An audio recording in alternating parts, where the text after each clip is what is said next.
Welcome, everybody, to a special episode of the Popcorn Watchlist podcast, where we discuss our favorites in TV and film. I am your host, Xavier, and as part of our Halloween segue, we're actually talking about a spooky film from the late 90s involving vampires. If you think it's anything like Interview with a Vampire, you're wrong, because it's actually Blade. 100% Blade. Leave that dramatic pause in the middle there. Yeah, that movie has scary stuff in it. It's got scary stuff. What movie is it again? It's Blade. Blade starring the one and only Wesley Snipes. I was a little inspired by a little bit of, spoiler alert for Deadpool and Wolverine, but for some cameos and references that come up to this, I got a little inspired and thought, you know what? I don't think Zach understood one particular line that Wesley Snipes says in the movie. So to fit it in with a little bit of a spooky theme, I decided, you know what, this next episode, we're going to mix it up a bit, not just to have your standard kind of like supernatural, like spooky themed movie. We're going to have it spooky in the sense that, you got Wesley Snipes doing wild action sequences with vampires and, late 90s CG. And a really kick-ass 90s techno soundtrack.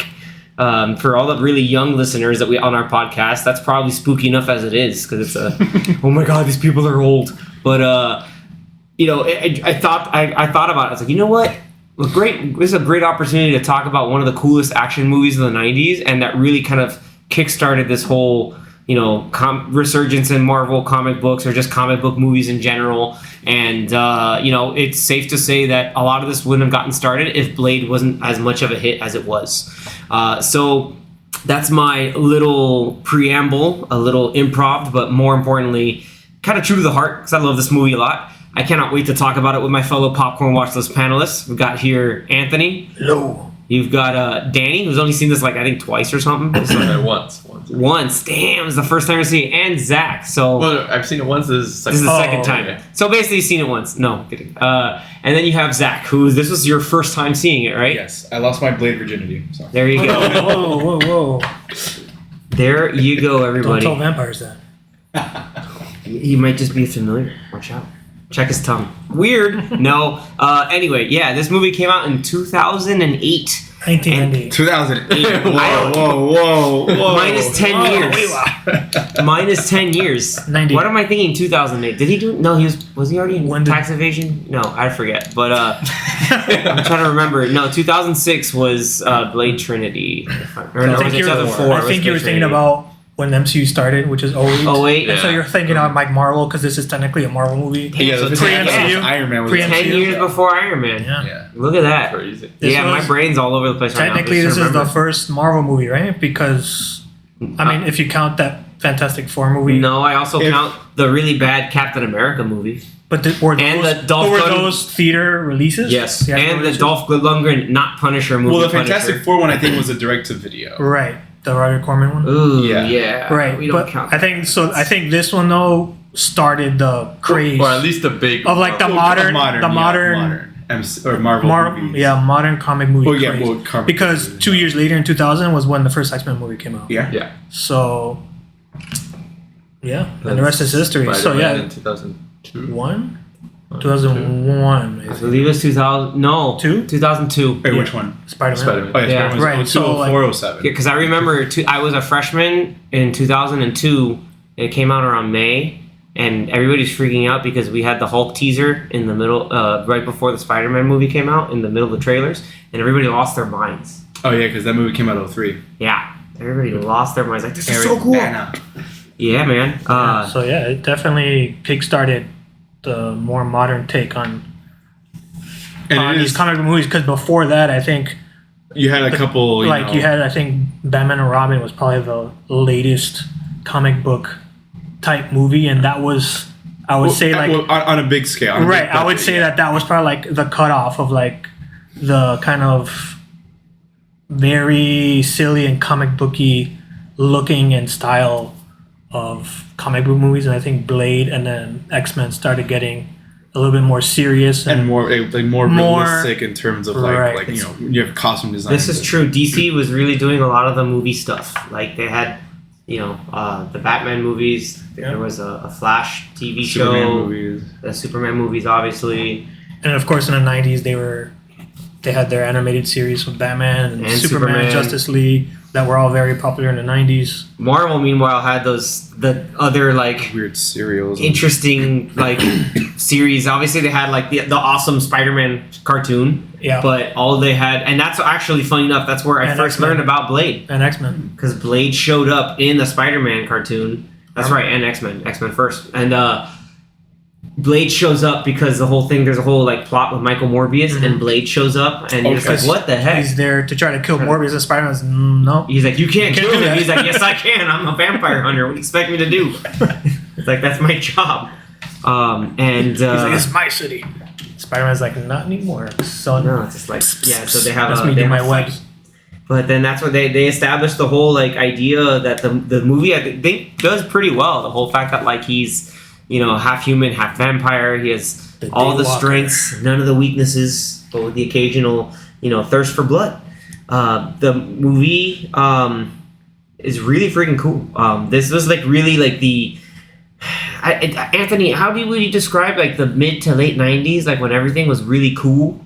Like it kind of established the whole like you gotta wear black leather. You gotta have like, but it makes sense because It might have been this, or maybe even '97. But then obviously this was '98, and then of course The Matrix came out in '99. So I think it was like those last couple years of the '90s where it was just like shifting into this, make everything look cool and sound cool. Because then all these movies like The Matrix and like this movie, starts adding this techno EDM music to the movies, and yeah, I think it was just like.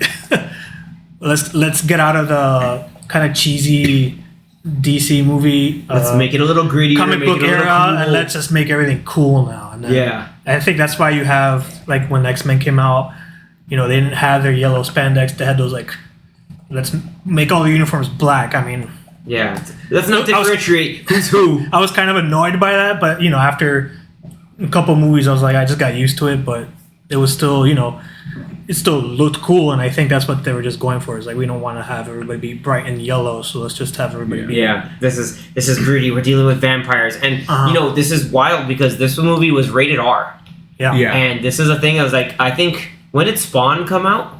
Because that was another one that was like trying to It do was like some of that. 95 maybe. Let's look it up really quick. Yeah, 'cause Spawn was Michael Jai 97. White. No, but, There you go, but what 97. comic publisher? It's not Dark Horse or Uh, Image or I forgot who. Image Comics. It is Image. Okay, Yeah. was it Image Comics? spot on. Damn. Damn, good job. I just like that. Look at you, Zach. Created by Image McFarlane. is Todd Image an McFarlane. It was Image imprint Comics. of DC, I think. Or are they might be individual or independent. No, Image is its own thing still, if I'm Okay. not mistaken. But McFarlane created that, and he worked on a couple other Marvel projects. He did a That couple one of was Spider-Man runs. 97. There you go. So that was Yeah. another one of those where it's like, I mean, I don't think Spawn, at least the movie, was as cool as Blade. But definitely, if you were a comic reader of Spawn, that's definitely in that era of these late '90s movies trying to get on that cool train. Yeah, Spawn's different. It's a different type of movie. But I would still say even Spawn still has some of those cheesy moments for a comic book character.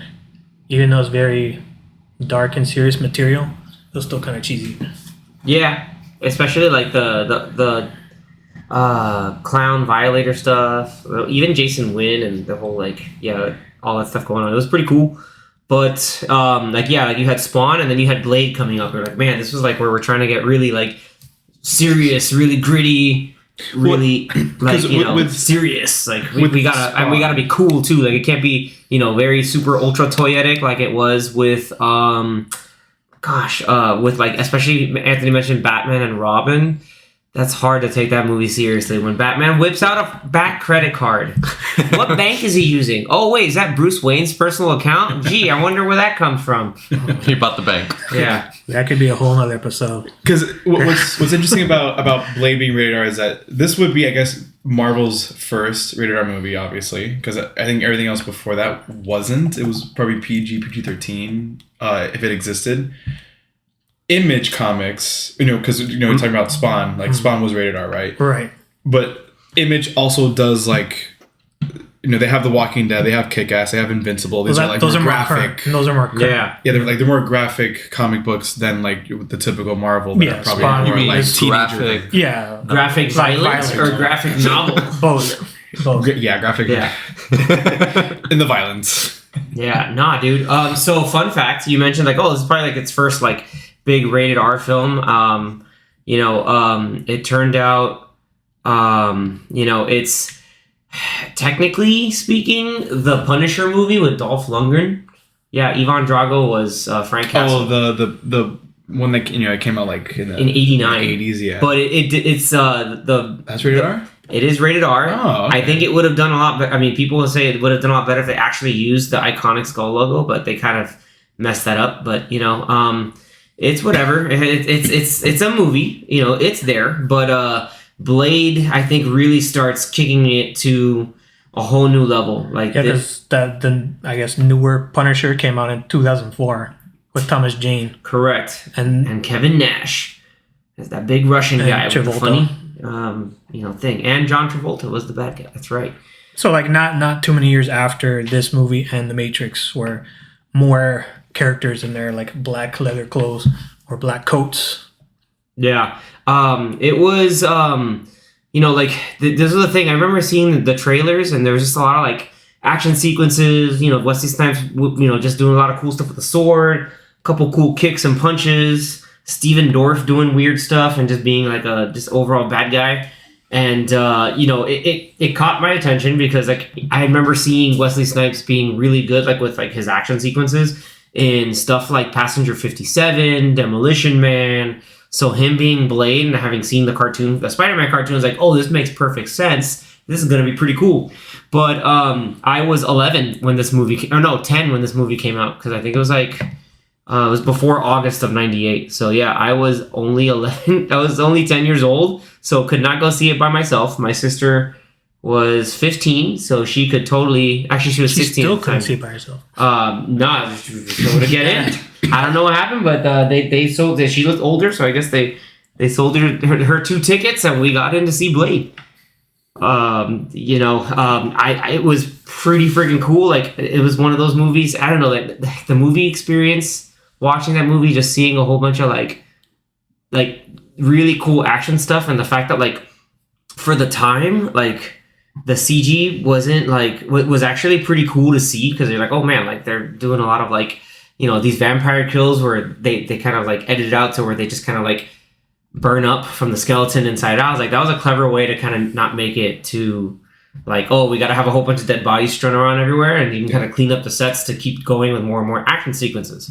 Didn't look too bad either. No, like I think it kind of like it's a little dated now, but it's not like terrible. Thanos, snap. Yeah, it's not terrible. But I think they also got away with avoiding having, like you said, like having bodies on the floor, not joining pool. or not meat yet, right? but like avoiding a lot of blood being everywhere because you're cutting off limbs and heads. Like obviously there's blood in this movie, but when he's for real killing the vampires with whatever, really either much. garlic or Silver bullets. or steaks, then they straight up just dissolve and they burn up. It's very Castlevania-esque. Yeah, you save on I guess on your blood budget or Yeah, the CGI budget would have been. Oh well, no, it's still CGI. But Well, at that point, nowadays you see how they do a lot of the CGI blood stuff. But he's talking about like you're actually like using physical stuff to just kill vampires. You're saving on it having makes- to put blood and makeup on the body that he just killed. Yeah. So. And it adds a little like mystical stuff to it, where it says it's like it's oh no, like hey, vampirism, is it like a disease or virus? But there's also a bit of like mystical, like supernatural stuff to it as well, and that's how like vampire society is doing what it's doing. So I have to before we get into the fun stuff, a little bit of details. Danny, what was the 1998 budget for this movie? Yeah, so the budget was $45 million. Nice. Which is pretty solid for that time. I think it was New Line Cinema at the time, I think, did this. yeah, New Line. Yeah. Man, New Line was killing it in the 90s. You had Mortal Kombat, you had this movie. And thinking about doing a superhero movie nowadays for $40 million is like non-existent. It's like very. What do you minus? very Wait, low Godzilla budget. -1. Well, New Line right after it did Lord of the Rings, no? They 2001. Right? If Blade wasn't successful, they wouldn't have money to do Lord of the Rings. Oof. Think about that. Look at that. Big Yeah. investment. Would have changed the course of history. I'm telling you, all the more. Thank you, Wesley Snipes. Wesley Snipes. Wesley Snipes saved cinema, but unfortunately, he had a terrible accountant, and he had to freaking get got for tax evasion. So with the budget, it actually did make money. The worldwide box office was 131,000, Nice. So it more than tripled its tripled. more than tripled its budget. I which is pretty solid. as in the immortal words of Mark Ruffalo, I consider this an absolute win. Yeah. Yeah, dude. Because I mean, I don't know if Their they probably didn't spend that much on their marketing probably marketing wasn't back then as they do double now. or Yeah, it's a rated R film. let's so just say it was like 15 million. And then obviously you got to account for like DVD sales later on too, because I feel like that was probly that was right the time this when movie- somebody was starting. Okay, so I didn't go see this movie when it first came out because, like Xavier said, I was 11. I was too young, and I was kind of creeped out by vampires when I was younger. I had seen the beginning part of this movie, which we'll talk about right after this, and I was like, "Nope, I'm good." I was like, You're like, no, I not watched it a little bit later in my life when I was older, and I just didn't care. I was like, I know this is fake, and vampires don't scare me anymore. But yeah, definitely, I remember seeing it. I remember seeing parts of it on TV, and I feel like they played this movie on TV a lot, even though obviously it's edited on TV. But I just remember. So like I had seen before I saw the movie in its completion, like unedited. I had seen a lot of parts of the movie edited on TV because it was always playing. And the funny thing is, I think yesterday it was playing on Sci-Fi Channel, or maybe even today. Yeah. So they're just replaying the Blade movies for some reason because I guess it's Halloween time. I wonder how. I mean, aside from this, from the swearing, what else they would edit out Just blood. or re-edit? The blood.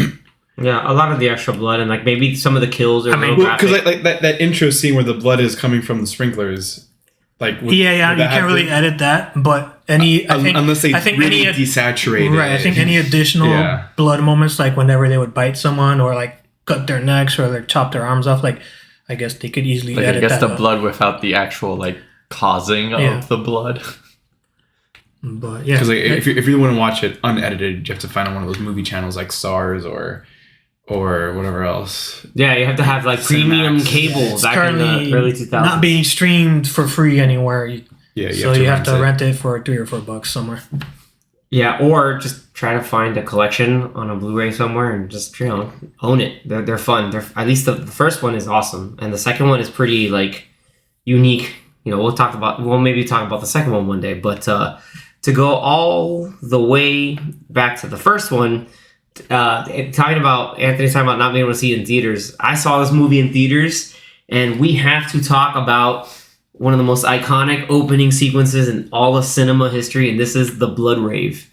This was, I kid you not, the coolest thing I've ever, like, I remember being one of the coolest things I've ever seen as a kid, like, watching this movie. It's just like, kind of the dude's getting, just walking in with his girl, going to the club, and then he's, kind of noticing people are just, like, really, really into it. And he's like, okay, and then they all start, like, then they all start kind of freaking out. The music starts hitting, and then the sprinklers start hitting up, and he realizes it's blood, and he starts like freaking out.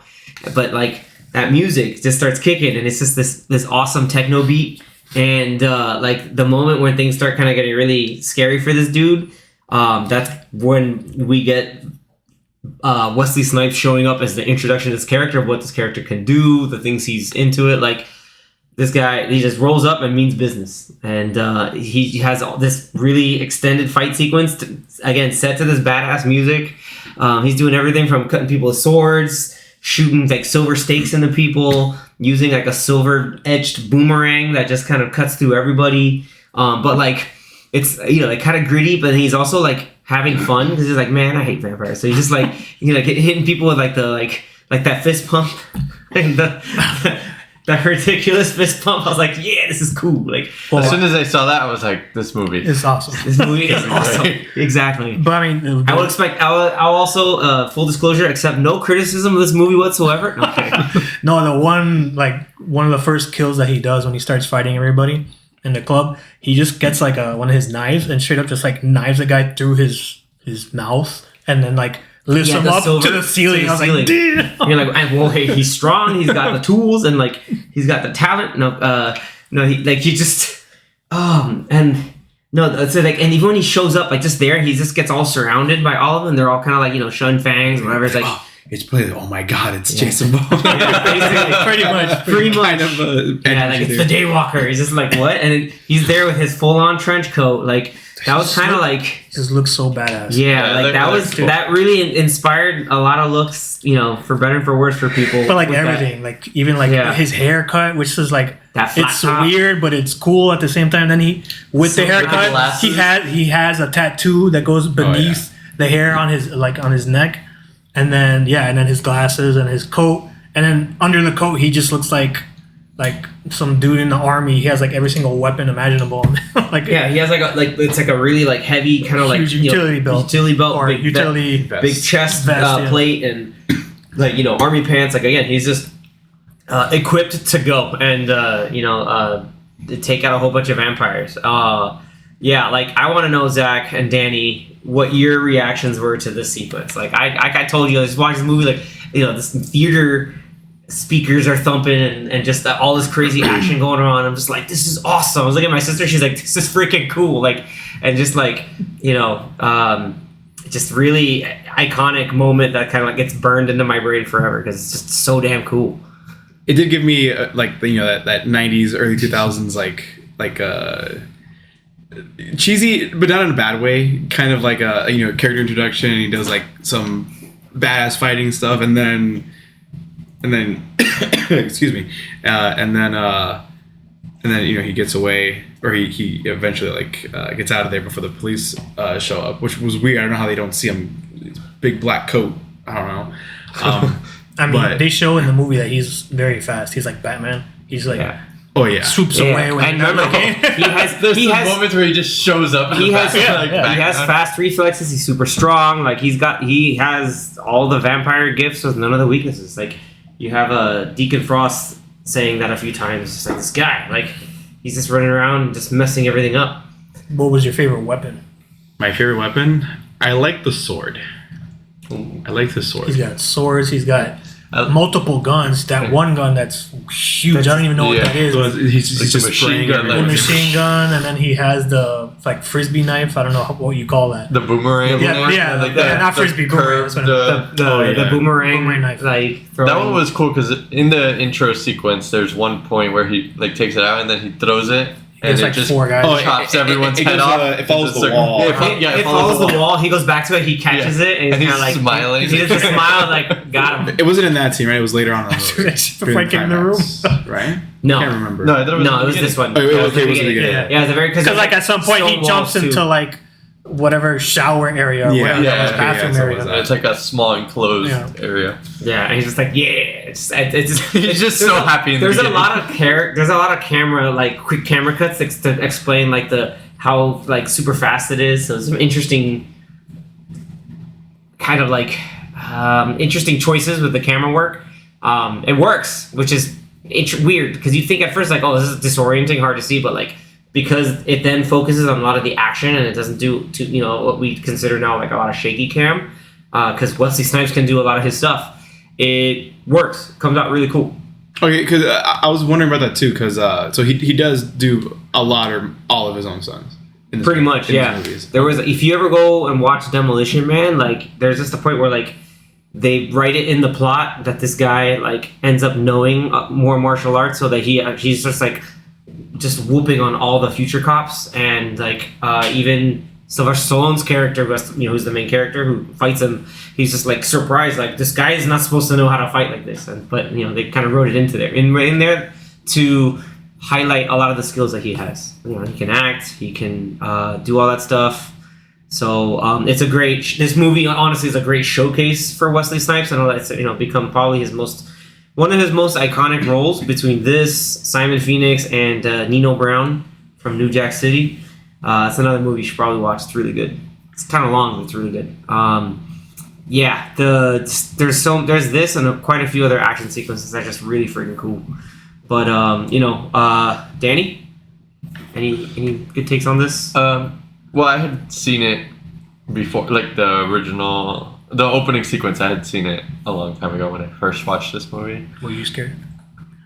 No, Damn it. but I don't think like. Well, when did you see it? How old were you? I don't know. Maybe I was like 13 or. Okay. At that point, that's enough. Yeah. Not 11. No. 2 years makes a huge Hey difference. man, Charlie, if I saw that at 13, I'd be like, yeah, I want to watch it. I'm a man now. Watch it a whole bunch of times. But to be honest, I don't remember much of the movie because I'd only seen it that one time. But I knew about the opening sequence, and then also recently, like the past maybe year or so, I had seen people post that opening sequence on like Instagram or something, like post a reel like, oh, best opening sequence, like especially now with Deadpool and Wolverine, like Blade coming back up. Like the hype Yeah. surrounding it. Yeah, dude. But then now that I got to see it again and actually like anticipating it and knowing about it, I was like, yeah, this holds up. I like it. It was a good opening sequence. And then just seeing how much fun he was having. Like half of it's him, but half of it's the character. The other half is probably him, just kind of going into this like, hey, I'm this badass. Like he's having fun, but then as we find out later on, like he has this whole crusade with Whistler, and they're kind of just like going from city to city. It's like a long, like never-ending fight, just trying to make a dent in like the global vampire world order population and all their plans. One cool Dodge Charger chase and blood rave crash at a time. This isn't the opening sequence, right? There's like the mom sequence first. Yeah, and then yeah. This It was is the whole one opening. when she was, 1967, I think it was. Like she was being, it was like a born and then she died. 30. Yeah, it was a mother who was maybe pregnant. a minute. She was in the hospital, and it showed that she got bit on the neck, so you assume that she got bit by a vampire. Yeah. And Gives it's birth. assumed that she's gonna die, so they Cut do away. a C-section and remove the baby, and then you find out the baby's Blade, and so it's like Blade is, they call it a daywalker, half human, half vampire, and then it goes to the intro sequence. Exactly, yeah. And so like the main thing, it puts Blade and Whistler at odds with the main villain of the movie, played by, I mentioned before, Stephen Dorff, named Deacon Frost, which is cool because in the comics originally, Deacon Frost is like an older dude with like whitish hair. This one he's like a younger guy, but he's still trying to be like an upstart and like dislodge the current like order of things to try to like kickstart and make it more known, the whole like vampire the vampire takeover and trying to do some crazy ritual to bring an eternal night, or have someone who can always walk around in the day and do some wild stuff. And so at that point, one of the vampires kind of like, or there was a sequence where this one, was Karen a nurse or she a doctor? Oh no, she's a hematologist. Yeah. So, studies blood. She ends up getting bit by a vampire, and like there's a whole drama of like finding out about Blade and what's going on, and her trying to like not accept like, oh, I don't want to just be a vampire or die. I have to do something. And so that's the whole thing where they're trying to do the whole plan. Deacon Frost does his own thing where he like kind of like kidnaps some of the main World Order guys, and the main guy played by a very famous actor, Udo Kier. He like kind of like does that freaky torture sequence where he just kind of like has him looking at the sunlight, and he's like and all dressed in black with like sunscreen or whatever it is, like to try to like prove a point and kind of take over. One of the sequences that I remember very well was that one sequence where Deacon Frost is trying to like lure out Blade, and so like he like kidnaps that little girl and just like chucks her Oh my chucks God, her. Through a hot dog I'm stand. surprised she didn't Yeah. die just from that chuck. Yeah, And then she landed in the street. Yeah, she landed in the street. Then it took Blade like forever to run over there. But then he did like one massive jump, grabbed her, and then another massive jump back. That scene was a little weird though, because it seemed like nobody else in that area. Did anyone else not see a little girl any of that happening? Get shot? I didn't see that them two were looking at each other. And the bus didn't try to stop. It was and the people in the background didn't even react. It was a little weird, but yeah, maybe they were just too quick. But it was funny. One of the weirder. No, that was scenes. wild. Yeah.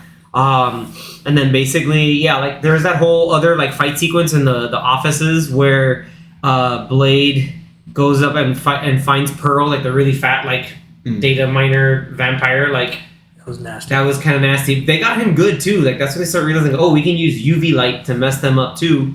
And then he starts torturing him with the UV light and burning him. It's just like, hey, like you better tell us what's going on. That's where they find the whole like blood god ritual thing.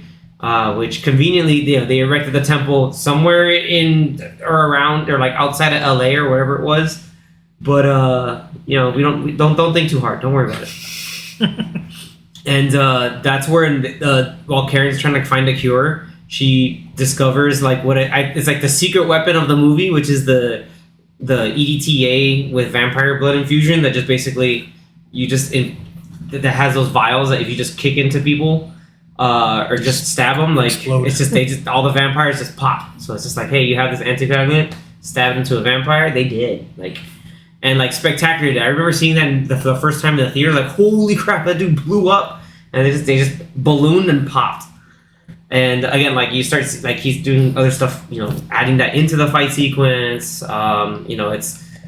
There's the whole idea, where Blade's doing all this, but the problem with Blade is he's not invincible. He has that bloodlust that every once in a while comes through, so he needs to take a serum that suppresses it. So Karen's trying to find her out, but she's got to maybe go through it, but just little by little, it may or may not work. But Karen's the name of the doctor, right? The hematologist. Yeah. So she was in the beginning of the movie where. After the rave scene, the opening sequence, one of the main henchmen of Frost, Blade burns him alive because he's a vampire and he won't die, but he gets charred. And so they take this charred body to the hospital.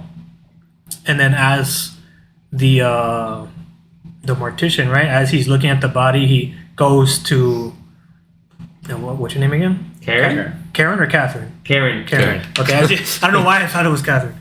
As he goes to Karen, he's like, "Hey, check out this body with me. It's a little weird." And as he starts to cut it open, then the dude just wakes up because he's a vampire and he's not gonna die. And that's when they both realize what the hell's going on. She gets bit by this charred dude. He also bites first. Yeah, he bites the mortician, and you just assume he's gonna die and turn into a vampire eventually. And then she gets bit, and as she's getting bit, Blade comes out of nowhere. And he's and I guess it was he was just waiting for him to get to the hospital so he could finish the job, but didn't end up having it. And I like the end of that scene because he decides to take Karen and save her.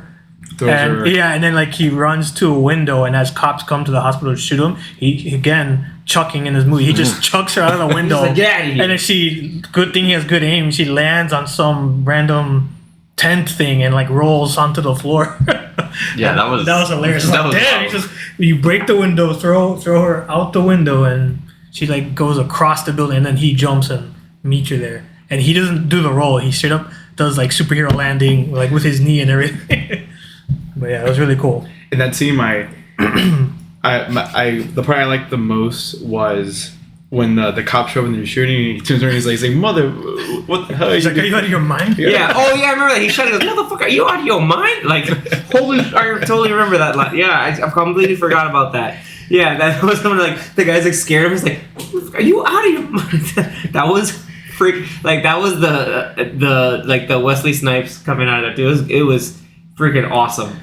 I was definitely surprised by we were mentioning before, the effects in this movie are pretty good for the time, and the makeup was good too. So the guy in the charred makeup, he was fully charred. I was like, damn, that whole body costume of a charred person looked pretty good. Yeah, And like a lot, like even like I don't know what effects went into it. That's where I should do more research, but I guess not. But like with Steven Dorff, with everything going on with like when he's finally like does the ritual and he's kind of like fully possessed by the blood god kind of infusion. He has like the eyelids are kind of like almost red for a little bit. They're more like to effect of what he had originally. So I don't know if he just wore contacts or if that's like something that they always put in there in post, but it's pretty awesome. Probably was a post-production thing. Okay. At least that's what it looks like. We have to also talk about Quinn, played by Donald Logue, who's like the weird comic relief. Yeah, he was the charred body. Yeah, like he was like like he got like wearing around with like the half burns on his face and like he lost hands like Blade just put that man through the ringer because when they first tried to capture him, he's like, man, look at this sword, ha ha ha, and then didn't know that he had the tripwire where he just spiked and destroyed his hand like an idiot. It was. Again, it was one of those cool things. Is like, okay, like the characters thought of almost a lot of stuff, and because he and Whistler have that whole like cool arrangement where it's like, yeah, I'm an older dude, I'm gonna make all the weapons, and you go out and just go to town. And so yeah, they're believable vampire hunters in that case. They're just moving from city to city. Also, I remember this was the time talking about Blade's equipment. His car, I think it's pretty sure it's either an old Challenger or an old Charger, but. Weirdly enough, it kicked off one of these like, man, or was it a GTO? The craze of a black Challenger.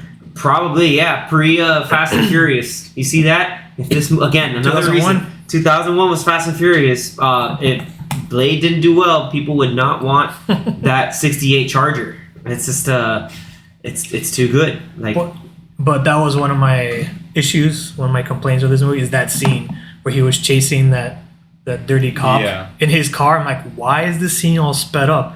It was so weird. Oh, the background. It was like his strength and speed translated to the car, and the car was going really fast. I'm like, but then the cop's car is going fast. It's like this whole scene is just sped up for no reason. Yeah, and then some of the pedestrians, I think, like you could see that this footage being sped up. That was to me. I was like, look, man, we needed to drive somewhere, but we couldn't stop traffic. We didn't have the budget for that. Yeah, like they used their budget for like the other cool parts for their CG. So like, we're just gonna make it seem like he's going fast here.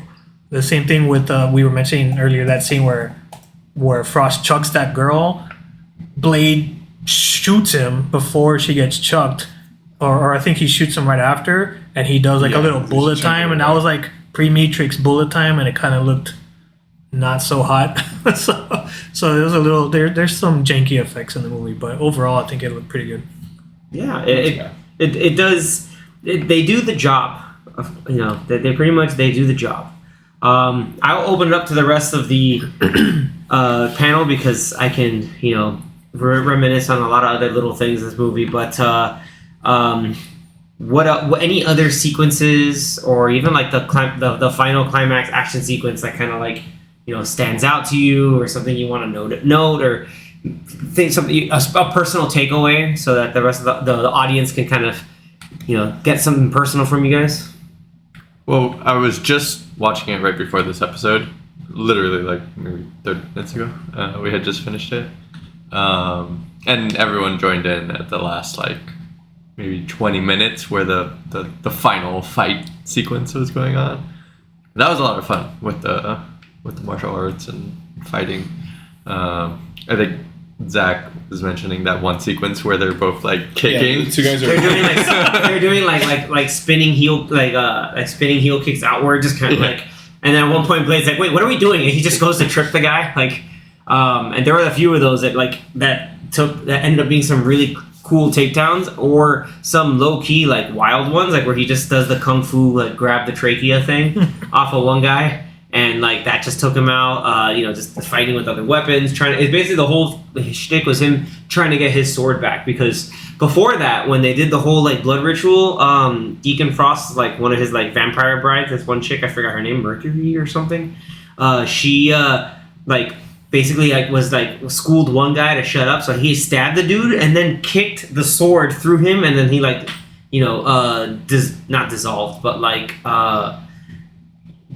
got eviscerated and then just completely burned up into the wall, and so that's why the sword got stuck there. But that was like a cool sequence. Like, damn, like It's like borderline unnecessary badass moves. The movie. I think that's pretty accurate. Yeah, it's pretty accurate, but it's also cool. Like it rides to be just that cool, that amount of cool without being completely ridiculous. Yeah, there's a couple of things that are a little ridiculous. Like again, chucking the little girl. That's the one thing I was like, man, this little and like that whole scene. I was like, she should just died. She would have died. She got up and she looked like she just got like she went through a tornado. She's like, like what happened here? And then like that's when the car comes through and Blade saves her. But yeah, Deacon Frost being the smarmy like jackass, like typical like 90s pretty boy vampire, but with a plan, and it leads us to like that ultimate sequence where like they do the whole like Blade's just fighting him, and it's like, oh cool, I cut him in half, he's dead, and then you get the blood CG, like no, he's coming back. I mean, you could tell it obviously wasn't the best CGI, but the concept of it was cool. Yeah, for the time it's like, oh okay, like because it's like done this supernatural ritual, you have powers of whatever, like regeneration and stuff. But I think it looked better when all the other vampires that were part of the ritual, how their like inner vampire souls broke out of their skeletons. Very Castlevania. Yeah, and it was like a skeleton winged creature, crawling out of like their skull and then breaking like the whole body. And I was like, oh, okay, that was pretty kind of cool. Yeah, with like, the lightning and all the messed stuff. Up, but cool. Fun fact, I'm wondering, because they're you have to put someone in there for the whole ritual, is how did it's very coincidental that Blade fit that little mold just perfectly, because if he were a little too short or too tall, I don't know what would have happened. They'd have to put him on lifts or something. Plot convenience. Hey, very convenient. Don't ask questions. I'm asking the questions, but then I also say don't ask the questions. We need the blood of a daywalker, and then it's like, and it's him. Good thing we have this mold that's just big enough for Wesley Snipes' biceps and shoulders. Like, yeah, dude. I mean, because he was pretty jacked, man. He would have a man of a man. Yeah, he was big in his movie. He was still like, he had like, Danny was watching. He's like, oh, obligatory shirtless scene. I was like, yeah, dude, you have that. Everybody had to have it, even back then in 1998. You're a superhero. You have to. Of course, dude. It's kind of like at this point, yeah, it's like a gritty superhero, but still, a superhero. And then my favorite line in the entire movie, when he realizes that the EDTA vials can actually work on him. He does the coolest way to grab them, because they're stuck up there. He does one of the coolest things ever, which is just prime the sword, throws it up there, and like Deacons are like, oh, you missed, sport, like just condescending as hell. It pops open, grabs the sword, and also freaking like catches it behind his back, and then just proceeds to ninja star this man like a pincushion. But with one more, he has the ultimate last one. And again, I didn't preface it before, but some strong language incoming. He says the iconic line that Zach finally realizes, oh, that's where that comes from. I didn't even remember from when you said it the first time. Many. Well, he episodes ago. does say he says it in Deadpool Wolverine. Yeah. Remember when they're fighting in that whole sequence, and they're buying time for Deadpool Wolverine to go up to Cassandra? I didn't remember he said that. He says some motherfuckers are still trying to ice skate uphill. He has the last vial when Deacon Frost is like ET is working on him, like, oh my, blood, too much blood is now happening, and he looks at him and he says the line. He says some motherfuckers are always trying to ice skate uphill. And then which means nothing. It's so random. I think he improv that, and he's like, I kind of just made up something to sound cool. It's the greatest. It can mean whatever you want it to mean. Sure. Exactly. What did I say about asking questions? But that I feel like that's a known phrase. Yeah. Again, I've definitely heard the phrase. Well, no, it's known because of this movie. I don't think it's known from somewhere else. I think it's or not the first half, but the part about the skating uphill. Yeah, that's a phrase I know I've heard. Like it's hard, like like you're making your life hard on yourself because you're trying to ice skate uphill. But just like, just sure. That line is so cool. Like, like. I think in context. Yeah, it's ad-libbed by Wesley Snipes, according to like 2 different articles I just pulled up. But yeah, it is. It's just. it makes it's so iconic, but also just like damn, dude, like just it's just always trying to make yourself like don't read too much into it. It's a cool line. You're trying to do all this other stuff to try to get at him, but hell no, man. Freaking that last kick though is he didn't have to do this. He didn't have to do this. Yes, he did. Borderline unnecessary, but still perfectly it was very cool. necessary. He throws that junk up in the air and then just proceeds to do the coolest spin kick ever. He's just like it's almost like I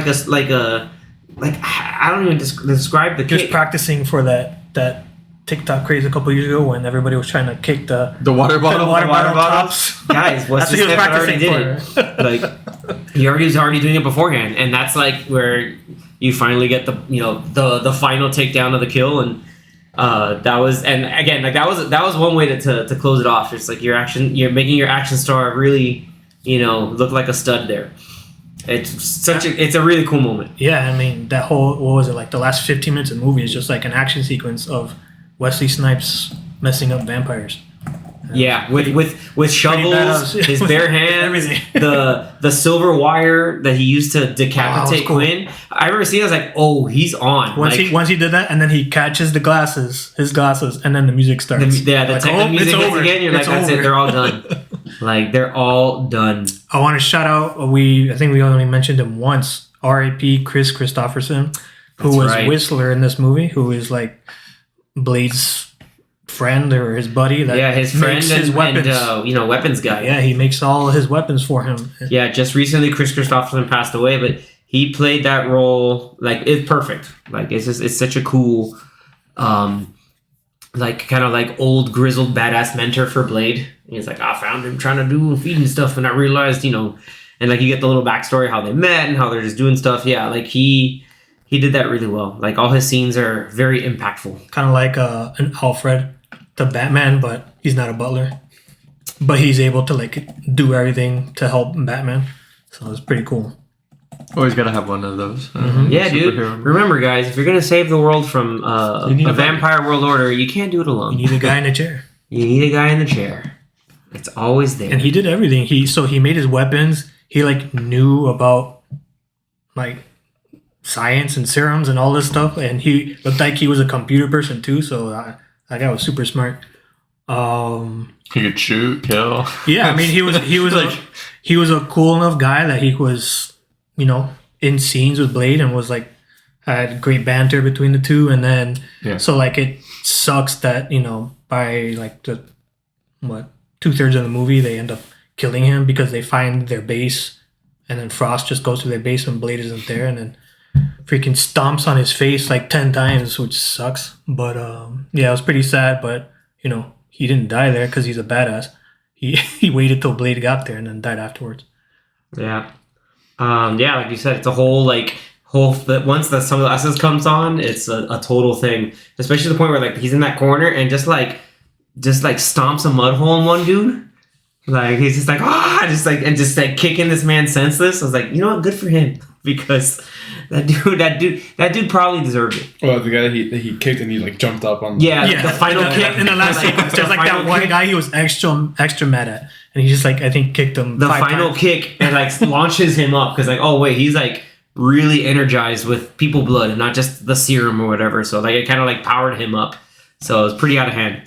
His movies definitely a product of its time, but at the same moment, this movie, like I've mentioned before, jokingly, but I also say seriously now, like is a really great kickstart to a lot of like the trends that we saw, and a lot laid a lot of the foundation for a lot of other superhero films because they saw like, hey, this is a success. Maybe we can do this with other more established Marvel heroes, and that's where we got Spider-Man and Hulk and basically we got the Sony Spider-Man films, and then that led us 10 years later to Iron Man, and the rest is history. And that's why it was a little weird to me that when I remember when Black Panther came out, and it was very popular because it was very good, and people were like, "Oh, the first black superheroes!" Like, guys, did you not watch Blade? Like that movie came out like 15 years before Black I Panther. know there was a while And where even Wesley Steel, Snipes, right? Even Steel came out We before don't talk Blade. about Steel. I know that movie is We not don't as talk popular about Steel. or nowhere near as good, but I'm saying like you've had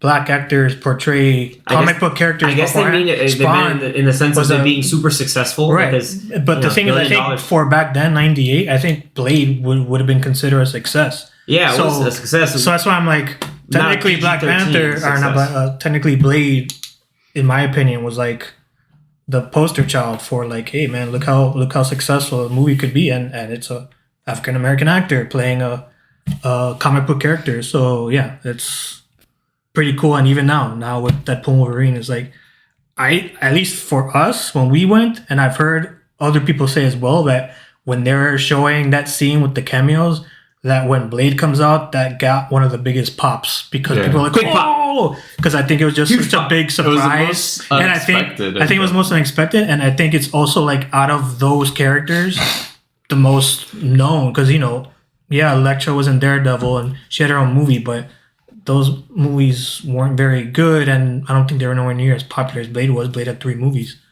so yeah, he got one of the biggest pops at least in the few times that I And saw when the movie. when he referenced the line again, another huge pop. Like that was massive. And that whole it's like half the theater that was like Anthony and I and like my sister, like we were all like, oh, like freaking out, and the other was like, huh, like, oh, like, cool. I- I remember Wesley You gotta Snipes learn. was You in gotta learn. movies. Watch this movie. Yeah, it's like I remember Wesley Snipes was in movies. Like this is cool, I guess. But yeah, now this is coming a little full circle. Like the movie's really cool. And like it's one of those like if you Paved wanted the like way for Black Panther. yeah, if you want to just like have some fun with some good late '90s action, and if you want, you can watch this, The Matrix. If you want something a little serious, I guess you can watch Equilibrium. But I'm trying to think of It's like a cool movie. other like late '90s action movies that were very like. Yeah, like it was really like this and The Matrix that did the whole like black trench coats and all that other stuff. But it's like I said, it's an awesome movie. It's and also like all the more worthwhile to watch it because as of today when we recorded this, Disney updated their 2025 schedule to It's remove Blade again. pretty coincidental. Because there's only one Blade, and they're only ever going to be one Blade, according to that. So I mean, they've been having so many issues With on that the movie story, particularly. which is so weird. But I think now specifically with kind of how It's a we lot of know, pressure. it's not even that. I think now that we kind of know a little bit of their trajectory of their next like 2 or 3 years of movies and how they want to end it, they probably realize like whatever story that we wanted to do with Blade probably just doesn't fit in with the whole Doctor Doom and anything else coming in the future. Well, the thing They're is, probably like, just gonna end up waiting till after their supposed soft reboot after Secret Wars, and then Yeah. probably do Blade movie along with whatever possible X-Men stuff is. but the thing come is that after they can just make the entire movie be its own thing, and then like have a credit scene that and tie it into Moon But Knight. then- I've been telling them to do this for years. I know that's the thing. I don't think they have. They probably don't have time. They're probably realizing we have. or what, tie it Secret Wars is tie it what? in with like 2027? We're Right? Kit Black Knight. Harington's. Well, it's supposed to, yeah, Character, with the yeah. Black Knight, the Eternals, and then Right. So you the tie it in thing with is, Werewolf by Night. those- Like it's perfect. Do those like a things Midnight might Suns those things thing. might carry over after Secret Yeah. Wars. So they're probably thinking like, why bother Do that now. working on something now? Do it now, either for next year, like force some hodgepodge of a movie for next year for you to continue this storyline 6 years or 5 years later. Yeah. So they're probably like, you know what, let's just move it till after Secret Wars, and then if they decide to continue with it, I think they do want to do a Blade movie. They just can't figure out how to fit it in with whatever they want to. And if this Conclude. guy's gonna stay as That's the thing. Blade, It Yeah. sucks, but I don't think. especially if he's gonna do But- another but Jurassic. I think he's like in his 50s World now. I think movies. Mahershala Ali he's- is 50. He's now. been trying to fight for this movie to be made, so I would To- think that he wants to stay on the project. The but thing is, I'm sure Feige he'll wants go. this movie to get made too, but if Feige's the one making the final decision to not to move it off next year, that means for mean, him it's I- not in the plan for the next couple of years. Yeah. I'd say it's best that they do that rather than Yeah. rush and Right, make a make a crappy crappy movie movie, and yeah. then get more hate on it. Right. Yeah. Because they could always. You guys spent 6 years messing with this story and this is what you came up with. Like Yeah. people are just gonna crap on it. And I think in their mind they're probably like, we can't afford that because we need to get back into the groove of And there's having a good string of good movies before the big ones come in the next couple of years. And they said that they were going to limit to 3 a year at the moment. I don't know, because I think there's a couple coming out. Well, next year's 26 3. I think 26 has a lot of movies. I know Spider-Man's supposedly coming out after Doomsday. All this dumb stuff. After yeah. Doomsday, It's but like the thing in is, the but middle. Spider-Man doesn't count because it's a Sony movie. Yeah. So they can't say, "Oh, that's not the fourth Marvel movie that year." Yeah. So Because next year has 3. That's what I'm saying. So 2026, I think they said Doomsday was going to be the main movie, right? So I think there's The a summer one, yeah. I think there's a February movie in 26. I don't remember which one it is, and then there's Doomsday, They usually do like February, and then July, May, and then like and they usually do a July, and that July is probably going to be Or Spider-Man. August too, July or like a November-ish. Yeah, I bet November you is also Spider-Man is probably going to come out July-ish. Oh, or Blade sometime was sooner. November for next year. Yeah. Right. So I think that November slot might just be whatever new week. It might be Well, the Doctor Strange 3 or something like that. No, that's too soon. Why? Why not? That movie came out 2 years ago. Yeah. And that would be no, but not 2 for years next from year. now. The one after. That's what I'm saying. But yeah, wait, for 26 or for 26, Oh, Doomsday for would be- 26. yeah. Okay, I think meant for 25. No. Yeah, we're like, Blade was next year. November was a year from now. Right, but that's the thing. They already have their 3 movies for next year. Yeah. Yeah. So I don't know if they were probably Sneaking maybe a ever gonna put in a 4th one in November. Do it. No, who knows? So who knows? But Wait, so what is coming out next year? We have Captain America. Captain America February, Thunderbolts in May, Thunderbolts. and then Fantastic Four. Fantastic Asterisk. 4 in July. Okay. Thunderbolts asterisks. And now that November date is going to have the Predator movie. Oh, yeah. Which The works. follow-up to which Prey. works here. Which Badlands or Outlands, whatever. Yeah. So that'll be cool. Right. Speaking of Spider-Man, though, one quick another scene that I liked, the whole sequence with the train sequence. when Yes. they were running over they totally did the Spider-Man 3 before Spider-Man 3, where he shows on- this on guy's face. face onto the train, but he's a vampire, so he's Yeah, not gonna die. so he's but just getting half his wrecked. face is gone.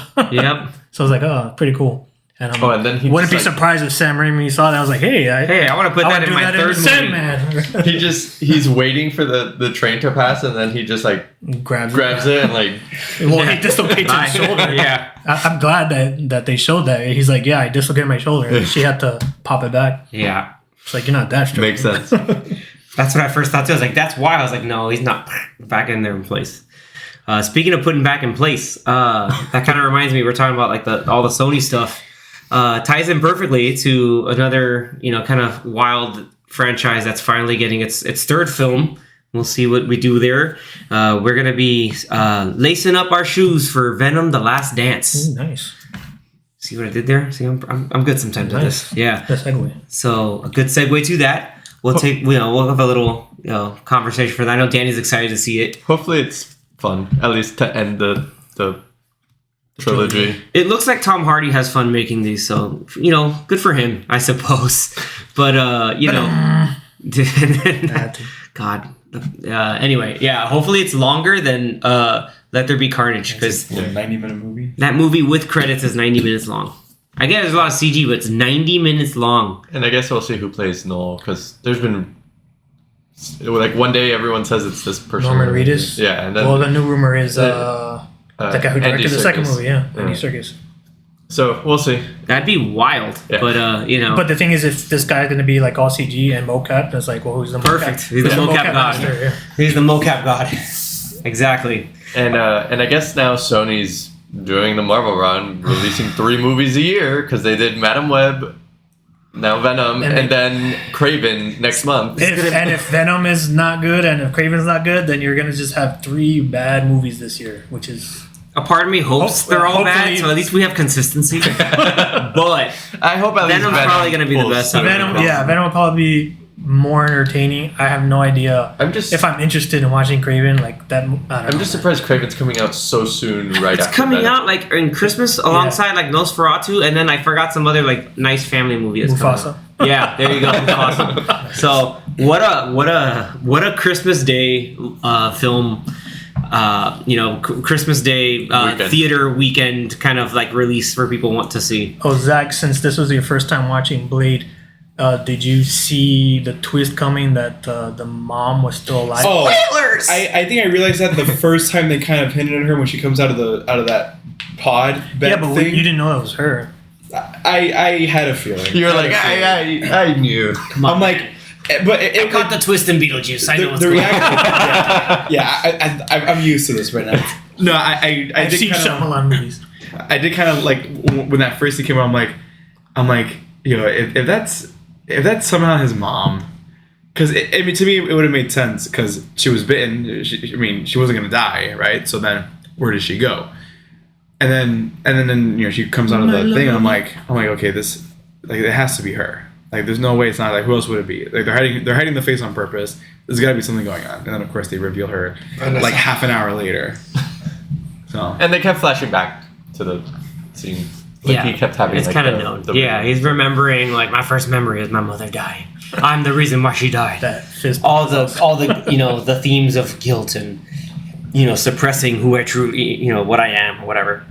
All those things going on there. What do you call that? A fist pump or like? Because pump is more like going upwards, but when he does like yeah, It's like a fist crank. after like, he like double stakes this guy in the shoulder in the opening scene, then he's like yeah. that is the coolest. It's hilarious. God, the movie has so many cool things and also ridiculous things. Because he's joking around like he's having the time of his life. It's Suck like, it, vampires. Yeah, I whoop every single vampire. Yeah, suck it, literally. That's the last thing you're gonna want to do.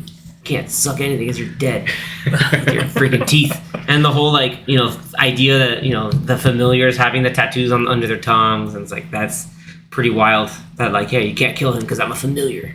But yeah, movie's great. If you can watch it or rent it somehow, if you're you know you can. But if you can find the like the trilogy, edited on TV. No, On Sci-Fi.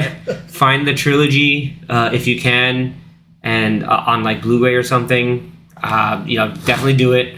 So with Zach, this being your first time watching the movie, you can close us out on a rating. I don't think the movie was that bad. I think it's solid. I will say that I would have liked more of an origin in the beginning instead of just like the 2 minutes. Not even. You don't like the three pieces of dialogue from Whistler?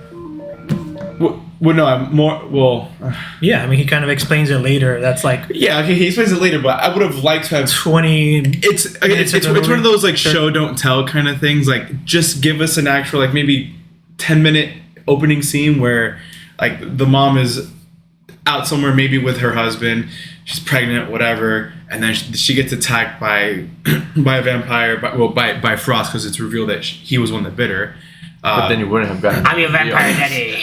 Yeah, pretty much. Well, I mean, they would have just had like a silhouette, Hidden, just kind of see him attack, right? Vampire. And then have the whole thing where they got to rush her to the hospital. They're you know we're gonna have to emergency C-section. I get the baby out, whatever, right?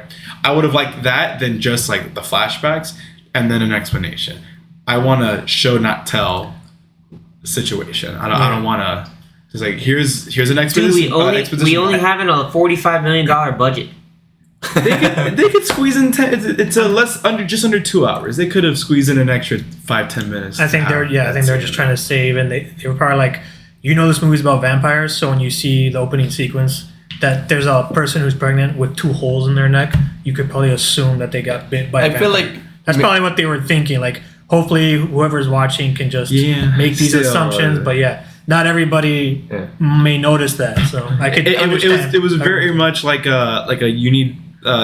You have to analyze the scene and you have to know, like, if you're someone who has no idea what the movie's about and you're just going in blind, then you're not gonna know why is this person bleeding and why are they like you're not gonna know that this is vampire teeth. They're just gonna see this wound on a person. Yeah, even though I've never seen these movies before, I already knew what it was gonna be about. But I would have preferred something at the beginning. That being, well, I don't know if I want to say something. I was gonna say I liked how they did it. I feel like kind of like what you're saying, where they show a little more, maybe when they do the reveal. Or they could have had when they did the reveal, then they maybe like they could have even had like an opening crawl. That also would have worked. That also would have say like vampires are rampant in there the were city. so many movies with opening crawls in the 90s. Exactly. No, the city is full of vampires. there are so many opening crawls in the 90s, man. with a narration. Exactly. Sometimes and sometimes not. Like it is dangerous to walk in the night. What they What a terrible night for a curse. What I'm glad they did keep, or actually do, was that opening sequence. Damn right. That blood rave. At that blood. You need. Hey man, that DJ. He pulled out a gun and was trying to shoot Blade. And he's like, dude, you messed up. I don't think Blade would have even touched that guy. Because he's probably like, you're putting on good music while I'm killing Like, you're people. chilling. Yeah, like, And then once he shoots at Blade, Blade's like, nah, man, you messed up. Yeah, he messed up. Just annihilated that dude. Nah, it's absolutely not. All right, so for Yeah, my final. rating, Close this out. What rating? I'm gonna say 6.5. I figured he was gonna say 6.5. 6.5. 6.5 silver stakes out of 10. 6.5. Okay, no, never mind. Six. It was gonna sound stupid. Never mind. Forget. Yeah, 6.5. 6.5 out of 10. There we go. 6.5 fist cranks out of 10. Are you, or 6.5 out of 10 Wesley Snipes ad lib 9s. God, it's getting up though. It's good, yeah. It's the coolest thing. His- Are you out your damn His mind? silhouette is so cool. It really is. And then like with the sword in the back, it's like, damn, who came up with this? So yeah, cool. and like, cause like the OG comic thing was just like he had like crosses and stakes and Yeah. other like he didn't have a whip. He's not back like a Belmont from Simon Castlevania. Belmont, yeah, I wish. But like the guy decided, wait, let me have a cool titanium sword, and then like infuse it, like acid etch to make it like vampire killing. Like that's like the coolest thing ever, and it's like a very easy to use short sword. Oh, like, did we this talk about work. the sword where like? Yes, we talked about that, like the little chap. That's how this yeah. guy lost his hands. Yeah. Yeah. It was pretty damn I cool. like how when he was explaining, he's like, yeah, crosses don't do shit. Like what they do in the movies. Like, Yeah, and Quinn was just like, we don't do any of that. I was like, yeah, but he's like, oh no, yeah. So Blade is like, no, garlic, silver. It's like silver That's works, about it. and garlic works, And sunlight. green and heart, and that's yeah, and sunlight. I was like, yeah, it works, man. Make it simple. No, yeah. You ready? I would. Oh, we're gonna go. I thought we were Nah, just I was doing only gonna give Zach's. Zach's just ratings. first. Yeah, 'cause- I mean, if I'm doing it, I feel like everyone should do it. if he just gives 6.5, so that's 6.5 all around. nah, that's just Zach's 6.5. Well, then what is yours? What is mine? Sure. 7.5. All right. Okay. I think I'm at a 7. I'm telling you, man. Strong like, 7. It's a normal 7, It's a strong and the 7. half is the music from the Blood Rave, which is it is Confusion, the pump panel mix. Just look up Confusion pump panel on your whatever music thing of choice, and you'll find it. Wildly enough, it is a remix and like a tweak of a New Order song, which blew my mind. I only found that out like 5 years ago or so, but yeah, song's awesome. If I watched it when the movie came out, I would have given it like a 1 because I was too scared. I'll probably give it a 6.5 as No. well. Okay, not bad. Okay. So we're averaging there. We're like, Yeah, I'm the bleeding heart for this one because, haha, bleeding. It's really, this movie's so cool. Like, it's just It was a fun watch though. Like, you guys don't know how cool it was in the '90s. Like, '90s cool was just so different. Anyway, that's when people started getting glow sticks and raving. Anyway, until next time, everybody, stay tuned for our Venom Last Dance episode. Also on our social medias, you'll have Danny pop up some other takes and emojis for some of our other favorite films going through that we either individually or collectively will have seen. So if you want to throw out some Halloween favorites for your 4-character emoji, shoot them our way over at Popcorn Watchlist on Instagram and Threads. Thank you so much for tuning in on your podcast platform of choice. And until next time, everybody, stay frosty. Happy Halloween. Later. Ooh.